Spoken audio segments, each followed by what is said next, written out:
Hi, welcome to the small shed. This week I want to get back onto the lifting flap for the Model Railway Club. See you in a minute.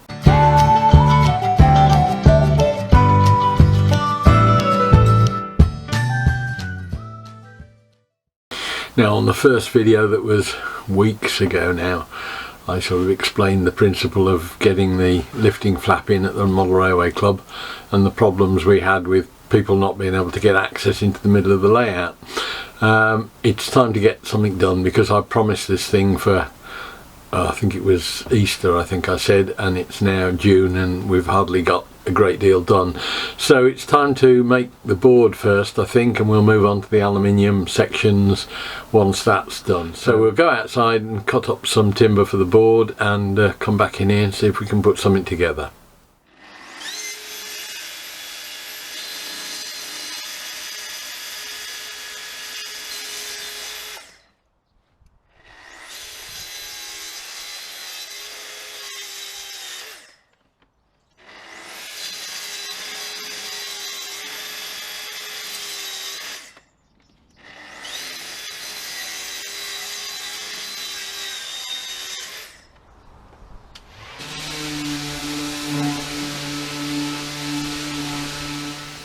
Right, that's got me a kit of parts for the baseboard itself. I'm going to make it up as a complete baseboard, but it will effectively have two centre cross pieces just 1 or 2 millimeters apart, and that will enable me to cut it in half after it's made.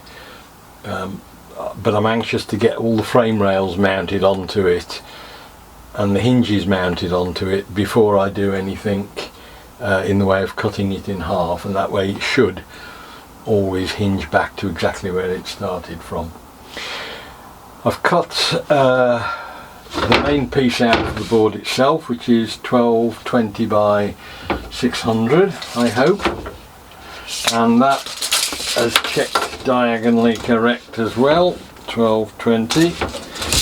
So that will be the board itself. I've cut 2 side pieces to run down it lengthways, longitudinally.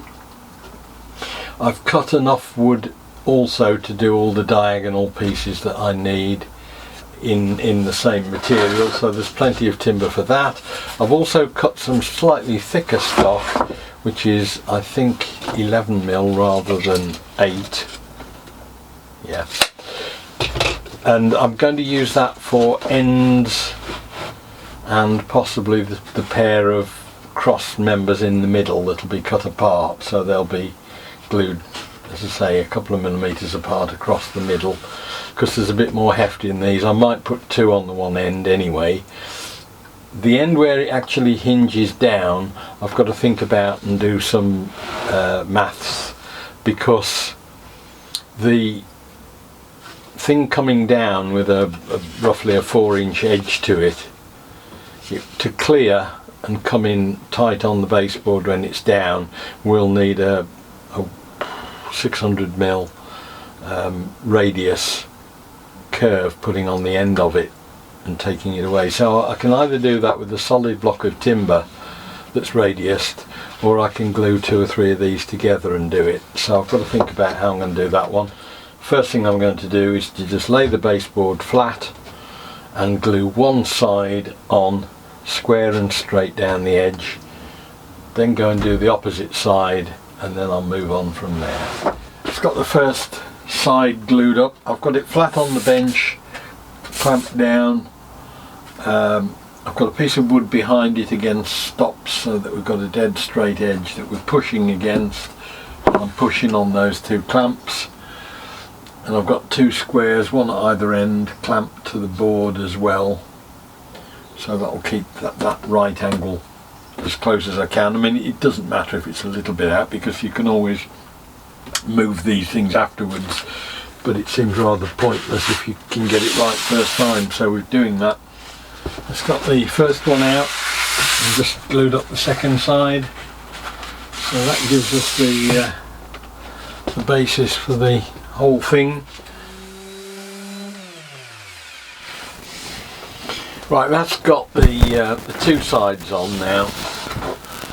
So what I'm going to do next is mark the midpoint, because I want to do a 2-foot hinge section, and then I can take that all the way around on both sides as a line, and then start and mount my cross members in the middle. I have got to put another piece of timber inside there. It wants a square section of timber either side, because I'm mounting a 40 by 40 aluminium at the top of this, so I'd like some meat in there for it to go into.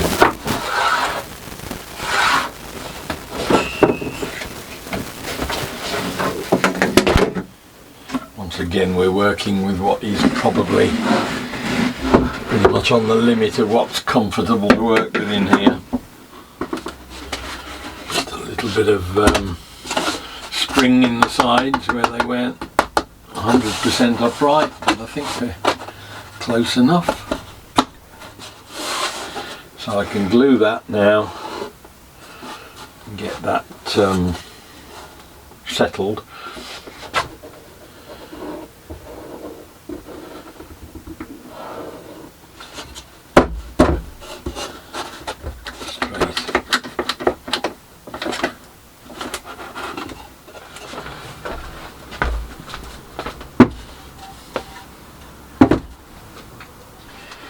Now I've just cut a piece of hardwood with an angle on it for the lifting flap.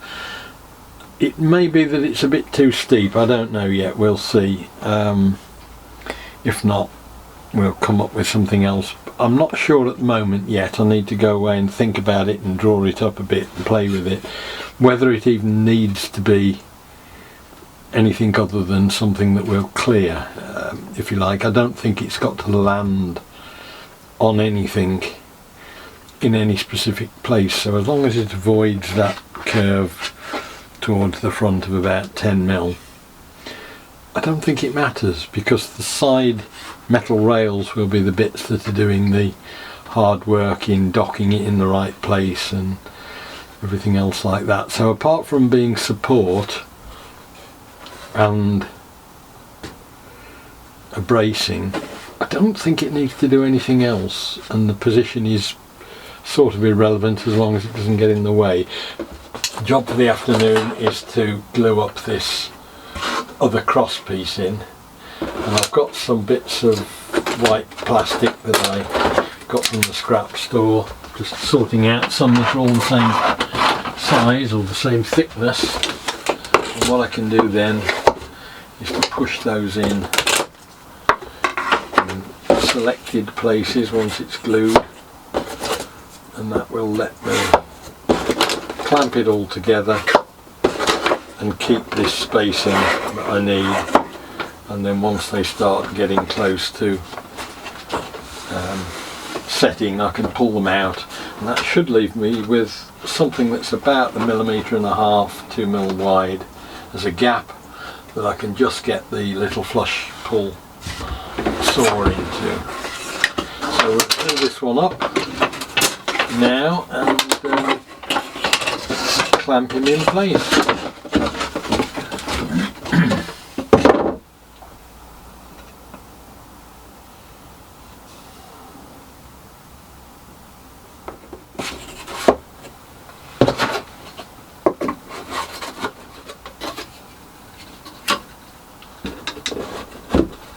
While the other cross piece in the middle is drying, just going to laminate a couple of pieces together of the thicker stuff for the end opposite the lifting flap end, if you like. It's just a straightforward board joint there, and for that I want something that's at least the equivalent of 18mm ply. So we've got a couple of pieces that are, I think, about 12mm thick.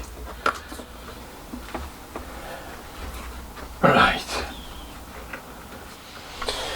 Okay, time to strip this stuff down. Hopefully we've now got a nice solid piece of timber. That's a nice end piece. just get the main board up on the deck and we can have a go and get the clamps off that as well.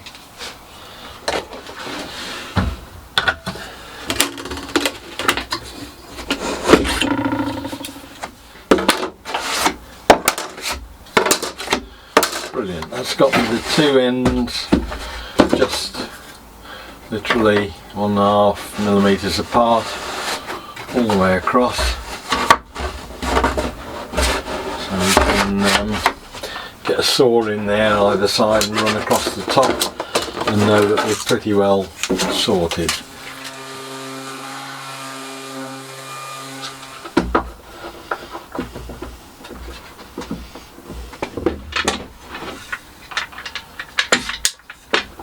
Bit more work on the layout board now for the Railway Club.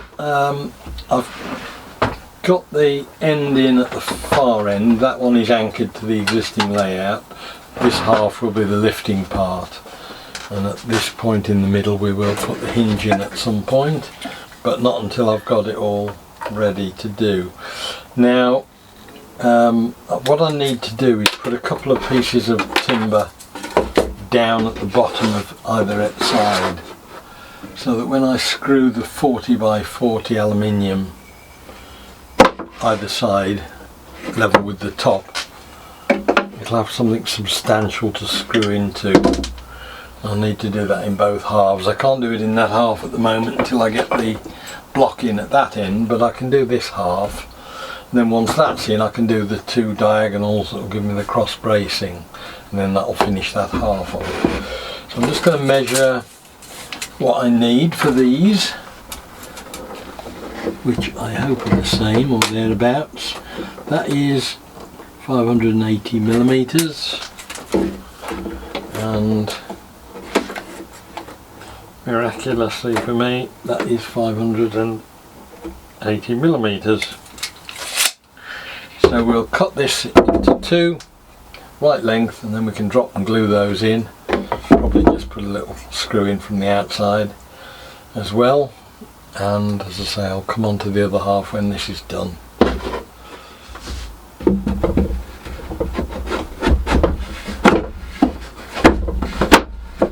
Right, that's got those two pieces cut, ready to glue in. Just need to measure up now for the diagonals. Right, I think that's got me a kit of parts for the whole thing. I've taken a chance that I know roughly what the size is on this half, so I've cut a diagonal for that one. I've cut the diagonal for this one.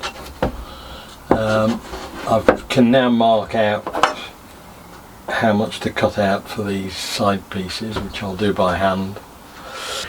Right, the design has evolved somewhat. As I've gone on, I've thought about different things. I've decided it's silly to cut out the bottom of those diagonals for these bearers, when in fact they're only existing there to bolt side panels of aluminium to the main frame. So they're not really that necessary at places like that anyway. So I've just put angle cuts on the end of them. That means I can get the full depth of the cross member fitting.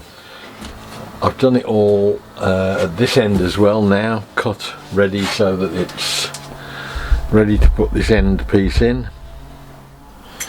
Right, so that's it, it's all done, it's all glued up now. I've got the side pieces in, cross pieces are all in and glued up. I've put the end piece in for right or wrong. I don't know whether I'll regret that or not. We'll see.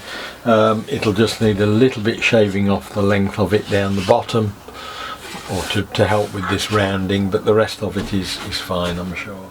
Right, that's got us the board finished. It's dimensionally correct. It's not perfect, but it's, you know, good enough, it'll do. I'm not going to cut it in half until I've got the whole thing mounted up. We've got the chamfer on the end for the lifting flap itself to go down okay. So I think we're about there with that. There's a couple of things that'll need doing once it's mounted in its metal frame, but the next thing now to do is to get the metal frame, at least the bearer bars, mounted on the side, and then we can mount the hinges and cut it and it should at that point hinge safely without any wobble or distortion. So that's as far I'm going with that. Next we'll move on to the aluminium in a couple of weeks time and see how we get on with that. So I hope the video was of interest. Look forward to seeing you next time. We'll be doing something different in the shed. I'll see you then. Bye.